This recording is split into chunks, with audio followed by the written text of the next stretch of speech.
Olá pessoal, eu sou Gerardo Campana e é um prazer estar com vocês novamente aqui no canal Mediunidade Online. E como eu disse nos vídeos anteriores, o objetivo não é alcançar aquelas pessoas que já têm conhecimento sobre mediunidade, mas sim e principalmente para aquelas que têm dúvidas, né, que gostariam de conhecer mais, que não têm muito acesso às informações ou não sabem onde buscar. Então, o objetivo é principalmente esse: a gente poder conversar e interagir. Se vocês tiverem dúvidas, vocês podem colocar nos comentários, inclusive sugerir o tema da área de mediunidade e correlatos que vocês gostariam que fossem abordados aqui no canal. E que será um prazer fazer isso para vocês. Mas não se esqueçam de se inscreverem e de assinarem o sininho de notificações, porque quanto mais gente inscrita, né, mais recursos do YouTube nós vamos poder utilizar para levar essas informações que, acredito, são úteis e importantes para a vida, né? Porque proporcionam conhecimentos que trazem uma serenidade para o nosso ser. Então, continuando com aquilo que abordamos no vídeo anterior, né, a mediunidade ela é uma área que a gente, digamos, toma conhecimento inicialmente sem nem saber que mediunidade existe. Eu escutei da minha avó materna ela falar que morou numa casa onde ocorriam os fenômenos que hoje a gente denomina de poltergeist, né? Fenômenos de barulho, de ruídos, de sons, como se tivessem ou coisas quebrando, ou sendo puxadas, ou passadas, né? E por aí afora. Então ela morou numa casa assim e disse ela que nunca sentiu medo, apenas orava imaginando que fosse alguma alma que escapou do purgatório. Ela era católica, né, de origem italiana, era italiana, assim como minha mãe e meu pai eram italianos. Minha família é toda oriunda da Itália e ainda tenho familiares, tios, queridos, primos que eu quero muito bem lá na Itália, da parte de meu pai. Da parte de minha mãe veio quase todo mundo para cá ou para os Estados Unidos, né? Talvez depois até conte um pouco dessa história, que ela é interessante. Mas, voltando ao que eu estava falando, ouvi da minha avó, ouvi histórias, né, falando a respeito de fantasmas, pessoas que viram, que se assustaram, né, com fantasmas.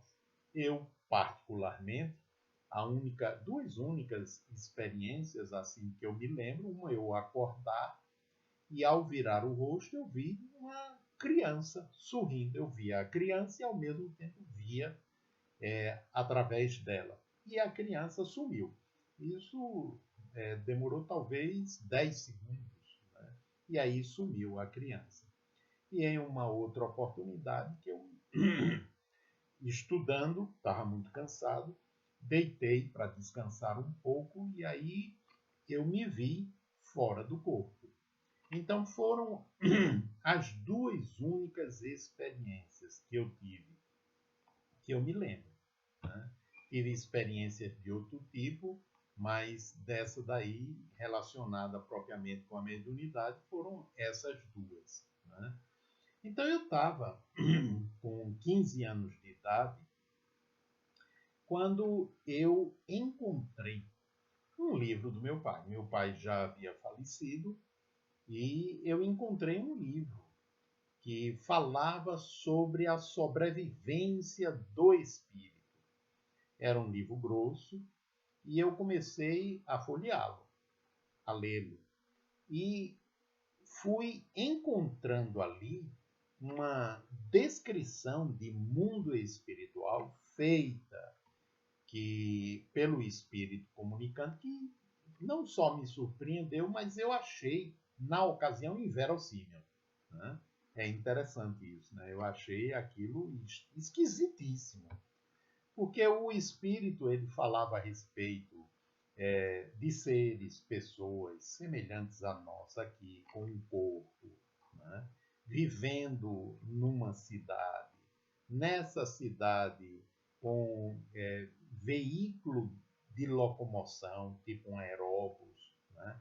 Eles tanto podiam se locomover volitando, mas como uma parcela da população daquela cidade ainda não sabia que era capaz disso, né? Muitos utilizavam, ou a maioria utilizava, mesmo podendo, os chamados que ele chamava aeróbos. Né? E eu achei aquilo esquisito, né? Porque eu não tinha nem ideia de como seria um mundo espiritual lá aos 15 anos de idade. Eu lembro que eu, aos 13 anos de idade, me passou um pensamento maluco pela cabeça, porque curioso eu já era. Né? Curioso pelas questões espirituais, eu me perguntava como será? Será que existe vida após a morte? Como será a alma? Né? Eu me fazia essas perguntas. E aí uma noite eu disse, bom, a única maneira de saber disso é morrendo. Eu vou lá embaixo, na cozinha, eu dormia num sótão, uma espécie de sótão, que parecia um primeiro andar, e eu pego uma faca, me mato, e aí eu vou saber se existe vida após a morte ou não. É um pensamento maluco esse, né? De alguém que não está muito legal do juízo. Né? Mas, felizmente, esse pensamento passou e eu deixei de lado esse tipo de pesquisa. Né? E continuei. Mas isso aí devia ter 13 anos, não, acho que uns 12 anos de idade, né? Eu acredito. E quando eu estava com 15, perto de 16 anos de idade, meu pai já havia falecido, eu encontrei esse livro e comecei a ler. Né? E aí eu fui trabalhar numa empresa que tinha a intenção de produzir um filme. Né? E aí lá eu conheci outras pessoas, tinha um local que era a área onde uma parte da filmagem seria feita, tinha um navio dentro de um galpão que ficava no Recife Antigo, eu morava na época em Recife, né? E a gente se encontrava uma vez por semana nesse galpão, lá onde estava a cópia, a réplica de uma caravela, e em Água Fria, né, um pouco afastado da área de habitação do bairro Água Fria, lá em Recife, tinha uma aldeia indígena, né, que foi construída, né, foi levantada para servir de locação para também partes do filme. E lá eu conheci, né, um dos integrantes, ele era jovem, devia ter seus, na época, 24 anos de idade, mais ou menos. Eu tinha 15 anos, e ele me disse que estava participando de uma reunião mediúnica na casa de uma senhora. Ele disse, pergunte lá se eu posso ir, né? Que eu fiquei com vontade de conhecer, por conta da leitura que eu havia feito. Né?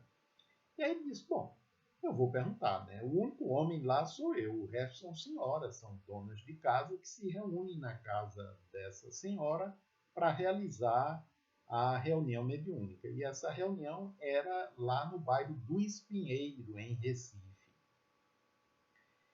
E ele me contou,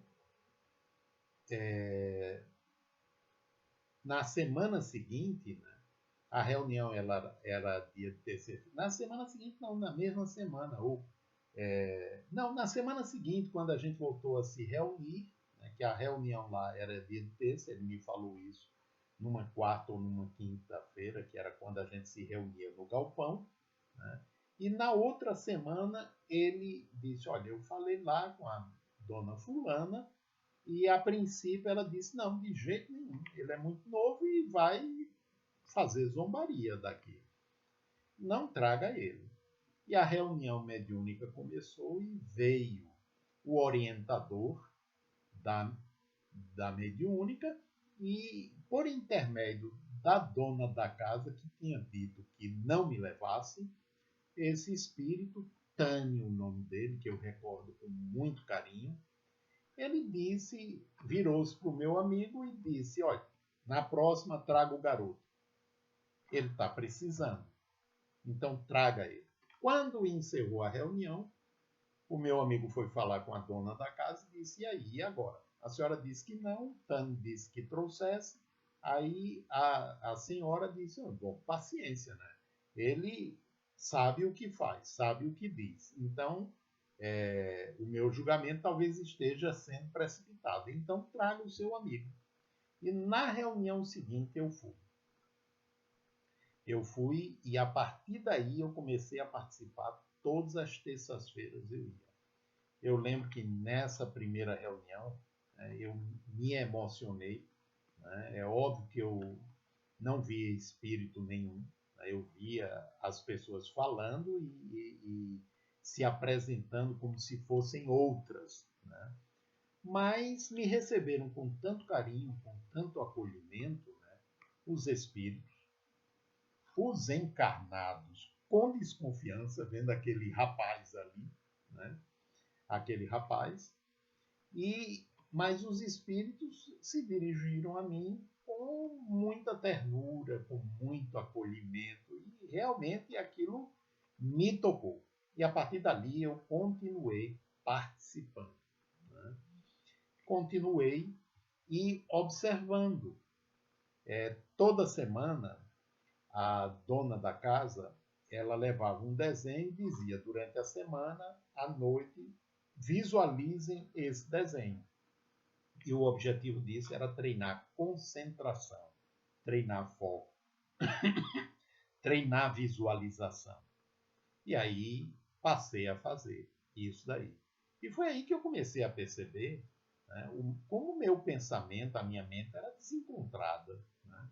E aí eu passei a ficar com vergonha na reunião, imaginando que o pessoal, os encarnados e os desencarnados, podiam, né, perceber os meus pensamentos, principalmente os espíritos, né, que era uma profusão de pensamento que eu queria controlar e, obviamente, não tinha como controlar, porque eu não havia até então feito nenhum trabalho de educação da mente. E aí um dia, semanas depois, um espírito de nome Marguerite, que se comunicava por intermédio de uma senhora, vizinha da dona da casa, virou a médium para o meu lado e começou a dizer, Gerardo, meu filho. Porque aí eu comecei a culpar, né? Vocês veem como são as coisas, eu comecei a responsabilizar meu avô materno por aquele desencontro mental que era meu. Né? Dizia, bom, eu devo estar assim porque meu avô está próximo, porque viram um senhor, né, vestido com roupas, a moda do início do século passado, né, e eu imaginei que era o meu avô.